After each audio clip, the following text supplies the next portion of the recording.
Going to be doing this a little bit backwards because generally I'm actually going to play the game and then you're actually going to be able to go ahead and after you see the gameplay with the commentary I'll do a review.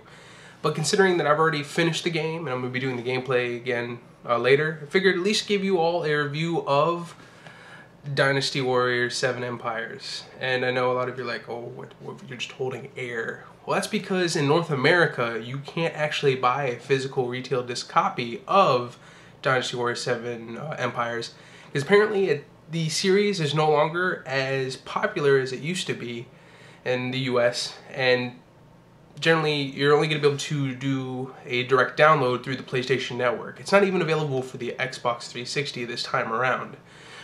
You can still find it as far as an actual retail hard copy, the disc itself, if you are basically living over in Europe, or basically in Japan still as well. But as far as the game is concerned, I mean, a lot of people are like, oh, that's that beat-em-up game that took place in ancient China, that it took during the Three Kingdom era, and all it is just mashing the square button to win. Wrong. It's actually mashing the square button and then sometimes the triangle button to win. It's a little more complicated than that though. I mean, with Dynasty Warriors 7 Empires, the whole thing is you kind of sacrifice a true story mode for the Empire mode. And what Empire mode does is it actually gives you the option to kind of create your own story. You can kind of just weave something, I guess what most people would consider headcanon as far as what you want to do in regards to how that era is taken into account.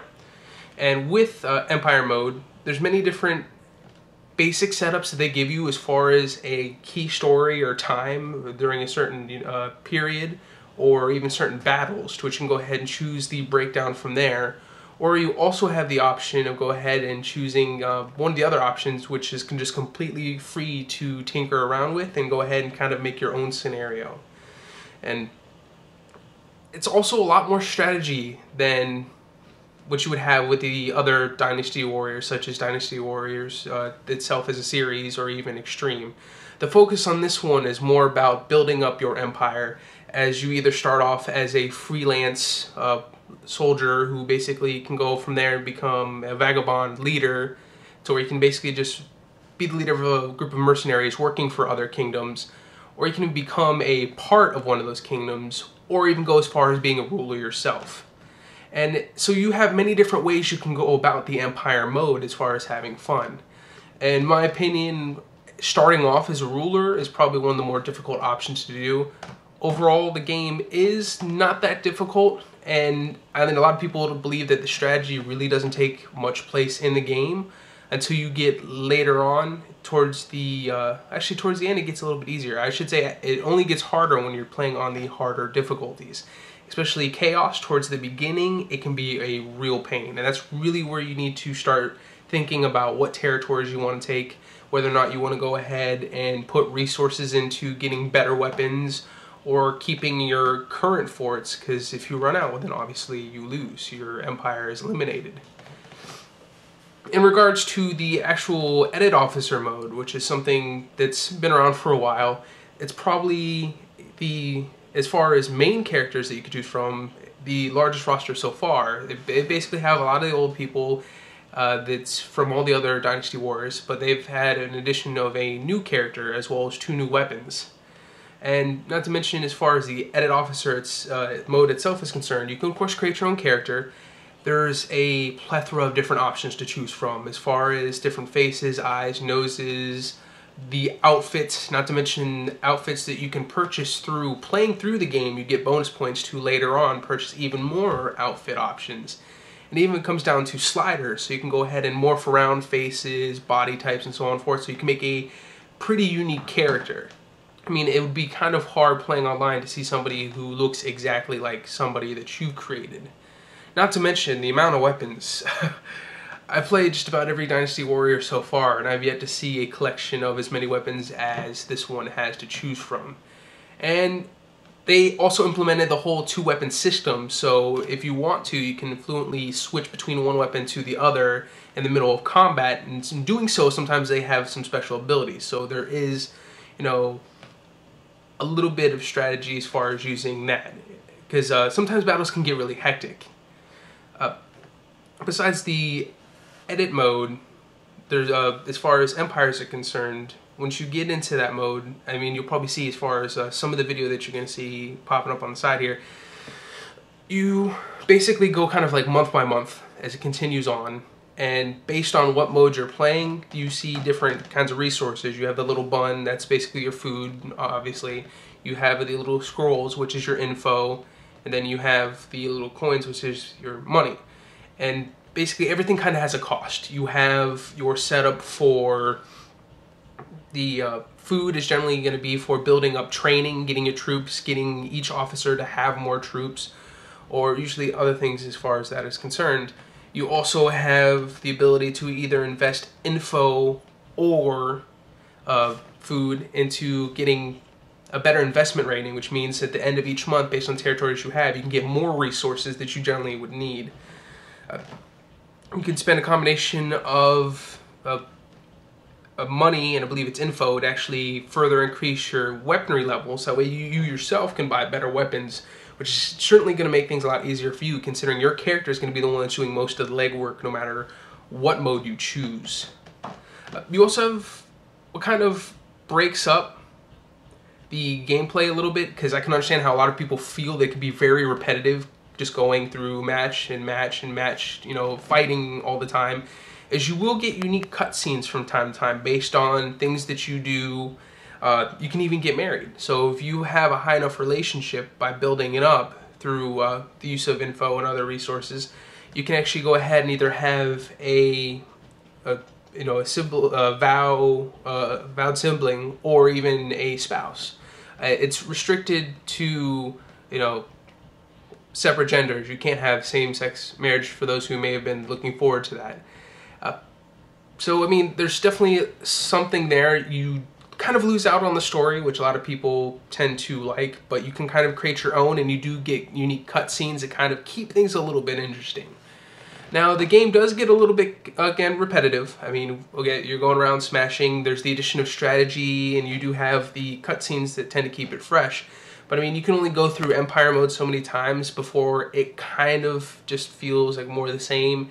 And there are, even though unique cutscenes, there's only so many of them, and sometimes you won't even see them in a given playthrough. So my best recommendation is to, if anything, play through an entire Empire mode, kind of take a break, play another game, or do something else and kind of go back to it. And they've also added stratagems. Now what stratagems do is basically, I keep saying basically too much, in the middle of combat, you can kind of go ahead and use different abilities based on fame, which fame is also something they've added to the game. Based on different actions, different things that you do, different scenarios and how you handle them, what fame does is it can affect different stratagems that you get, as well as different endings that you get for your chosen officer. For instance, there you have elite cavalry, so you can go ahead and summon elite units that are on horseback that are able to assist you. Elite units, you can do lockup, so if you really don't want an opposing officer to get into one of your bases, you can go ahead and lock up all your bases so they can't even get in to try and capture them. And that's basically how a lot of the battles are won. It's going from point to point trying to capture bases so that we connect supply points until you get to the enemy base, and that's generally how you'll win. But like I said, to go ahead and keep it from being too repetitive, I guess play through it a few times. The other downside, although the game to me is still great, is the replayability. Again, you have many different modes to choose, well, not many different modes, you have Empire modes, but you have different scenarios to choose from, not to mention you can kind of create your own scenario. But even then, there's not much incentive to continue playing. You do have the many different outfits that you can unlock, but once you've unlocked all those outfits, which didn't really take me too long to do so, based on the amount of battles, you get bonus points anyways, there's not really much there left to play other than just the enjoyment that you have, which there's still a lot of enjoyment there. It's again still a very fun game, but it's something that you want to go ahead and I guess play in moderation, so that way you kind of just don't kill it for yourself. As far as a score is concerned, I'm not a big fan of the whole numeric system they have established for games. It kind of doesn't feel like it gives a proper idea of the game's worth. So the way I'm going to be doing reviews is it's either going to be avoided, which is probably rarely going to be used, but that's when a game is just so bad. There's no point of you even playing it. Just avoid it altogether. It's not worth your time of either renting it, playing it, buying it, any of that. It's just god-awful. Play it, which, as it sounds, is, I mean, it's well worth the enjoyment. Give it the time to go ahead and go through with it, play through it, have fun with it, and it's definitely worth either renting it or borrowing from a friend. But it's not exactly something that would be part of your collection. And then, of course, there's, well, you should get it, buy it. To which the game is so good, it should definitely be a part of your collection, because it's going to be that much fun. It's definitely going to be something you're going to go back to. It's definitely going to be well worth the money you're going to be spending.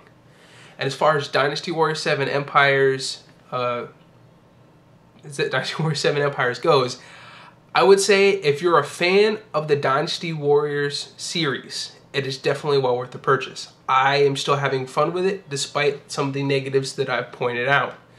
If you are not a fan of the Dynasty Warriors series, but you are a fan of beat-em-ups, or even if you're not a fan of beat-em-ups, you're just interested in the game itself, it's still definitely worth the play, at least through a few playthroughs of Empire mode itself before you go ahead and send it back or give it back to, well, since it's digital, I guess if you're in the US you can't give it back, but you know what I mean. So overall, that's what I'd have to say. If you're a fan, buy it. If you're not a fan, at least play it. It's definitely well worth the time. It is a lot of fun, especially because it makes you feel like a real badass when you're going around with your officer just taking out thousands of units. The cutscenes that basically happen, the stratagems, and even just the whole Empire mode itself, trying to take over different regions and really having to give it thought, is a lot of fun. It's definitely something that makes Dynasty Warriors 7 Empires, even just the Empires mode of Dynasty Warriors, usually a little bit more fun than the actual Dynasty Warriors games themselves, or at least in my opinion.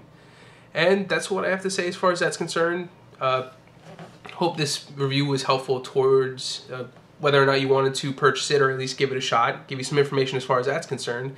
And of course you're going to see other reviews such as this on my channel as time progresses.